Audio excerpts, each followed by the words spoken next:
এরপরে প্রশ্ন হলো, আমি নামাজরত অবস্থায় আমার সামনে দিয়ে কেউ গেলে আমার করণীয় কি? নবী করিম সাল্লাল্লাহু আলাইহি সাল্লাম বলেছেন, তোমার নামাজের সামনে দিয়ে যদি কেউ যায়, নামাজি ব্যক্তির সামনে যদি কেউ যায়, সেই যেন ওই ব্যক্তির সাথে লড়াই লিপ্ত হয়। এখানে লড়াই লিপ্ত হওয়া মানে বাধা দেওয়া। সে বাধা দেওয়ার বিভিন্ন দিক হতে পারে। আপনি ইশারাতে বুঝালেন। অনেক সময় দেখা যায় আপনি যে নামাজ পড়ছেন, যিনি অতিক্রম করছেন তিনি টের পাচ্ছেন না। আজকাল বিশেষ করে মোবাইল টিপাটিপির যুগ। মানুষ মোবাইল টিপতে টিপতে রাস্তায় হাঁটে, মোবাইল টিপতে টিপতে রেল ক্রসিং, রেল রোড পার হওয়া, রেলপথ এপার থেকে ওপার পার হওয়ার পর পার হতে গিয়ে ট্রেনে কাটা পড়ার ঘটনা প্রায় পত্রিকা দেখা যায়, ঠিক কিনা বলেন?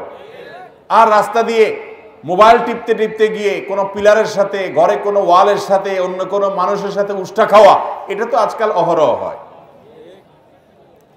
এই পরিমাণ নেশা হয়ে গেছে মোবাইলে, ঠিক না বেঠিক? মোবাইল ব্যবহার করেন, কিন্তু মোবাইল যেন আপনাকে ব্যবহার না করে। আপনি মোবাইল করবেন, ব্যবহার করবেন না, মোবাইল আপনাকে ব্যবহার করবে।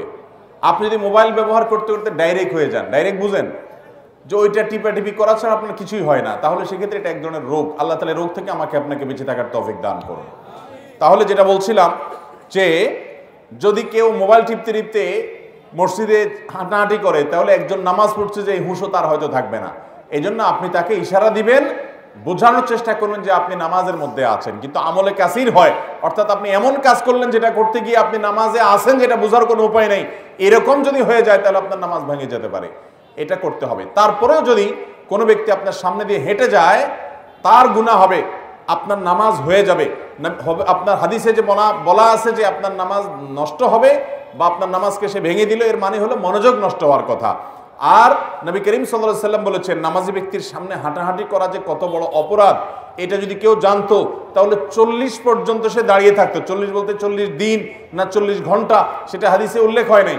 40 দিন যদি ধরেন, তাহলে 40 দিন সে দাঁড়িয়ে থাকতো প্রয়োজনে, তারপরও নামাজের সামনে দিয়ে হাঁটতো না, যদি জানতো এর কারণে কি মূল্য তাকে কিয়ামতের দিন দিতে হবে। এই জন্য নামাজের ব্যক্তির সামনে আমরা হাঁটাহাঁটি করব। আবার যিনি নামাজ পড়ছেন তারও দায়িত্ব আছে, একটা সূত্রা বা লাঠি রেখে নামাজ পড়বেন, অথবা একটা পিলারের সামনে, ওয়ালের সামনে দাঁড়া নামাজ পড়বেন। মানুষ হাঁটাহাঁটি করতে পারে এরকম জায়গায় দাঁড়িয়ে আপনি নিয়ত করে ফেললেন, মানুষের অসুবিধা হলো, সেরকম জায়গায় নামাজে যিনি দাঁড়াচ্ছেন তার জন্য দাঁড়ানো জায়েজ নাই, উচিত না। এরপরে প্রশ্ন হলো, মিলাদ কিয়াম কি রাসূলের সুন্নাহ? আমাদের এই এলাকা মিলাদ কিয়ামের প্রচার প্রচলিত, এমনকি যদি কেউ মিলাদ না পড়েন তাহলে অনেকে কষ্ট পান ও রাগ করেন। এখন আমাদের করণীয় কি? ভাইরা আমার, নবী করিম সাল্লাল্লাহু আলাইহি ওয়াসাল্লামের প্রতি দুরূদ পড়া লাগবে কি লাগবে না? নবী করিম সাল্লাল্লাহু আলাইহি ওয়াসাল্লাম বলেছেন, মান সাল্লা আলাইয়া মাররাতান সাল্লাল্লাহু আলাইহি আশারা, যে ব্যক্তি আমার প্রতি একবার দুরূদ পাঠ করবে, আল্লাহ তাআলা তার প্রতি 10 বার রহমত নাজিল করবেন। কয়বার রহমত নাজিল করবেন? 10 বার রহমত নাজিল করবেন। এই জন্য বেশি বেশি দুরূদ পাঠ করতে হবে, কিন্তু দুরূদ পাঠের জন্য সম্মিলিতভাবে পাঠ করতে হবে, সবাই ডেকে একত্রিত হয়ে দুরূদ পাঠ করতে হবে। এরকম কোনো কথা কোরআন হাদিসে কোথাও বলা। সাহাবীরা দুরূদ পাঠ করছে না করে নাই? তারা দুরূদ পাঠের জন্য এরকম সবাই সমবেত হতেন, ডেকে একত্র হতেন, এরকম কোন জাল হাদিসে পাওয়া।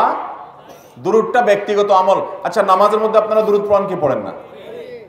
এই দুরূদটা কি সবাই একসাথে সুরে সুর মিলিয়ে, তালে তাল মিলিয়ে পড়েন? যার যার দুরূদ শেষে পড়েন না? তো নামাজের মধ্যে যদি দাওয়াত দুরূদটা যার যার পার্সোনাল আমল হয়, নামাজের বাইরে আপনাকে সম্মিলিত রূপ দেওয়ার জন্য কে নির্দেশ দিয়েছে? বিধায় দুরূদটা প্রত্যেকে যার যার মতো পড়বেন। মিলাদ এবং কিয়ামের নামে সবাই একত্রিত হয়ে সুরে সুর মিলিয়ে যে দুরূদ পাঠ করা হয়, এটা কোরআন সুন্নাহয় কোথাও নির্দেশিত। এমনিতে বেশি বেশি দুরূদ পাঠ করবেন।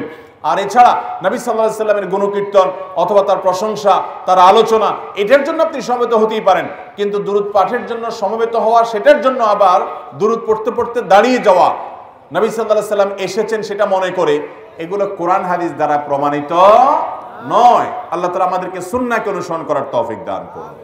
জর্দা সিগারেট খেলে 40 দিন ইবাদত কবুল হয় না, এটা ঠিক কিনা? জর্দা সিগারেট খেলে 40 দিন ইবাদত কবুল হয় না, এভাবে হাদিসে আসে নাই। হাদিসে যেটি বর্ণিত হয়েছে সেটি হলো, যদি কেউ কোনো মাদক সেবন করে এরপরে সে নেশাগ্রস্ত হয়, 40 দিন তার ইবাদত কবুল হয় না, সালাত কবুল হয় না। এর উপরে ভিত্তি করে অনেক উলামায়ে কেরাম যে কোনো নেশা জাতীয় দ্রব্য পান করলেই সেটার উপরে এই বিধানটা প্রয়োগ করেন।